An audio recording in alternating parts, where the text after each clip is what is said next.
ونصلي ونسلم على رسوله الكريم اما بعد فاعوذ بالله من الشیطان الرجیم بسم اللہ الرحمن الرحیم۔ میرے محترم سامعین و ناظرین، السلام علیکم ورحمۃ اللہ وبرکاتہ۔ مسلسل درس قرآن آپ سماعت فرما رہے ہیں۔ گزشتہ آیت میں آپ نے سنا اللہ تعالیٰ نے ان لوگوں کے لیے خوشخبری کا اعلان فرمایا تھا کہ جو لوگ تقوی والی زندگی گزارتے ہیں اور دنیا میں صبر اختیار کرتے ہیں۔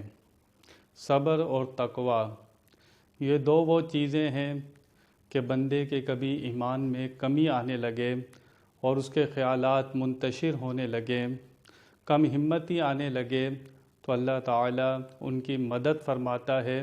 اور کس طرح مدد فرماتا ہے؟ آج جو آیہ مبارکہ ہے اس میں اللہ تعالیٰ اس کا عملی نمونہ ظاہر فرما رہا ہے۔ آج جو آیہ مبارکہ ہے اس میں نبی کریم صلی اللہ تعالیٰ علیہ وسلم کی آپ جو گھر سے نکل رہے تھے، آپ کی اداؤں کو بھی قرآن پاک میں محفوظ کیا گیا۔ اللہ تعالیٰ اپنے حبیب کریم صلی اللہ تعالی وسلم سے اتنی محبت فرماتا ہے کہ آپ کی اداؤں کا بھی ذکر فرماتا ہے۔ آج جو آیہ مبارکہ اس میں ذکر ہے غزوہ احد کا۔ جنگ بدر میں شکست کھانے کے بعد کفار مشرکین انتقام لینے کی غرض سے اور بدلہ لینا چاہتے تھے۔ جنگ بدر کے بعد یہ کفار مشرکین احد میں جمع ہو گئے بہت بڑے لشکر کے ساتھ۔ نبی کریم صلی اللہ تعالی علیہ وسلم کو جب خبر ملی، آپ نے صحابہ کرام سے مشورہ فرمایا۔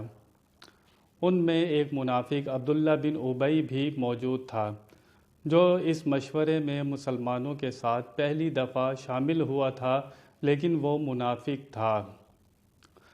اس نے کہا نبی کریم صلی اللہ علیہ وسلم سے آپ احد پہاڑ کی طرف نہ جائیں، ان سے وہاں جا کر جنگ نہ کریں، آپ مدینہ میں ٹھہرے رہیں، جب وہ یہاں آئیں گے تو ان سے جنگ کریں گے۔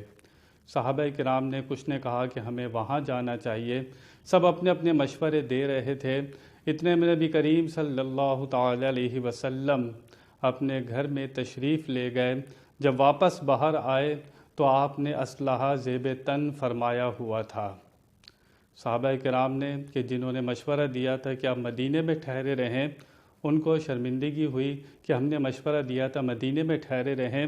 حضور اسلحہ زیب تن فرما کر فرمانے لگے کہ نبی کی شان یہ نہیں ہے کہ جب اسلحہ زیب تن فرما لے اور پھر اسے واپس اتار دے، ایسا نہیں ہوگا۔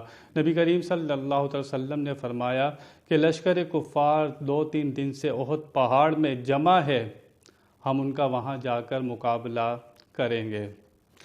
اس آیہ مبارکہ میں نبی کریم صلی اللہ تعالی وسلم کی اسی ادا کا اللہ تعالیٰ ذکر فرما رہا ہے۔ وَإِذْ غَدَوْتَ مِنْ أَهْلِكَ تُبَوِّئُ الْمُؤْمِنِينَ مَقَاعِدَ لِلْقِتَالِ وَاللَّهُ سَمِيعٌ عَلِيمٌ۔ اور جب آپ صبح کے وقت من أَهْلِكَ اپنے گھر سے باہر تشریف لا رہے تھے، مفسرین نے فرمایا کہ حضرت عائشہ صدیقہ رضی اللہ تعالی عنہا کے حجرے سے آپ باہر تشریف لا رہے تھے۔ یہاں سے پتہ لگا کہ زوجہ جو حضور کی بیویاں ہوتی ہیں وہ بھی اہل بیت میں شامل ہوتی ہیں۔ تبوئ المؤمنین ٹھہراتے ہوئے، مقرر کرتے ہوئے ایمان والوں کو۔ صحابہ کرام کی حضور ڈیوٹیاں لگا رہے تھے کہ تم نے کس مورچے پر پہرا دینا ہے، تم نے کون سا مورچہ سنبھالنا ہے۔ تو اللہ تعالیٰ نے یہاں پر صحابہ کرام کو مومنین فرمایا۔ جو صحابہ کرام کے کسی میں بھی شک کرے وہ اپنا ایمان ثابت نہیں کر سکتا۔ مقاعد للقتال لڑنے کے لیے حضور ڈیوٹیاں لگا رہے تھے، کفار سے مقابلہ کرنا تھا۔ واللہ سمیع علیم، اللہ سننے والا ہے اور جاننے والا ہے۔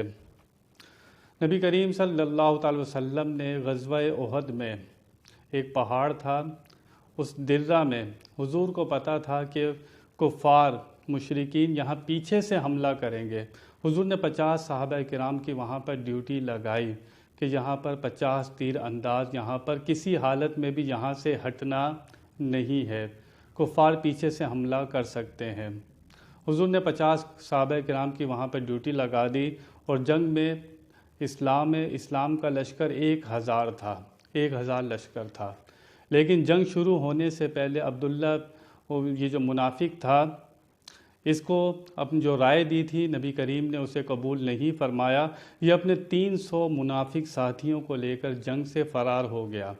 اب مسلمانوں کی تعداد رہ گئی 700، یہ پہلے ہی نکل گئے 300۔ جب یہ 300 وہاں سے نکل گئے تو ان کو دیکھم دیکھی، 2 قبیلے تھے انصار کے، خزرج اور بنو حارثہ، ان میں بھی کم ہمتی آنے لگی۔ جب ان کو نکلتے ہوئے دیکھا تو ان میں بھی کم ہمتی وسوسے آنے لگے کہ ہم بھی جنگ سے راہ فرار کریں۔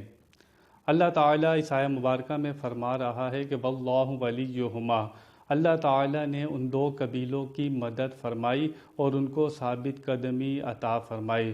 جو ان کے دل میں وسوسے ڈال رہا تھا شیطان کہ تم بھی راہ فرار اختیار کرو جنگ سے، اللہ تعالیٰ نے ان کی مدد فرمائی اور ان کو ثابت قدمی عطا فرمائی۔ جنگ سے چلے جاتے تو پھر ایمان میں بھی خطرہ پڑ جاتا، لیکن اللہ تعالیٰ نے ان کی مدد فرمائی جب 2 لشکروں میں 2 جماعتوں میں کم ہمتی آ رہی تھی۔ اللہ تعالیٰ نے یہاں پر غزوہ احد کا ذکر فرمایا، اذ ہم طائفتان منکم ان تفشلا واللہ ولیہما وعلی اللہ فلیتوکل المؤمنون۔ اللہ فرماتا ہے کہ ایمان والوں کو اللہ تعالیٰ پر ہی بھروسہ کرنا چاہیے۔ غزوہ احد میں نبی کریم صلی اللہ علیہ وسلم نے جب کفار مشرکین بھاگنے لگے، حضور نے 50 صحابہ کرام کی ڈیوٹی لگائی تھی کہ تم نے یہ پہاڑ کے درہ سے ہلنا نہیں ہے، اور وہ 50 کے 50 بھی ان منافق کفار و مشرکین کے جب پیچھے بھاگے تو اپنی جگہ چھوڑ دی۔ جب وہاں سے جگہ چھوڑ دی تو کفار نے وہاں سے حملہ کیا اور مسلمانوں کو شدید نقصان ہوا اس جنگ میں۔ جنگ بدر میں مسلمانوں کی تعداد 313 تھی، لیکن غالب رہے، فتح ہوئی کیونکہ اللہ رسول کی فرما برداری کی تھی۔ غزوہ احد میں نبی کریم صلی اللہ علیہ وسلم کی بات کو مانا نہیں اور وہ جگہ چھوڑ دی تو مسلمانوں کو نقصان اٹھانا پڑا۔ یہاں سے ہمیں پتہ لگا کہ اللہ رسول کی جب بندہ فرما برداری کرتا ہے تو اللہ کی مدد ایمان والوں کے ساتھ ہوتی ہے۔ اسلام میں اپنی عقل کو چلانا نہیں چاہیے۔ اللہ تعالیٰ نے یہاں پر صحابہ کرام کو مومنین فرمایا اور نبی کی ازواج اہل بیت میں داخل ہیں۔ مختصر غزوہ احد کا بیان میں نے کیا۔ اللہ تعالیٰ اس کو اپنی بارگاہ میں قبول فرمائے۔ وآخر دعوانا ان الحمد للہ رب العالمین۔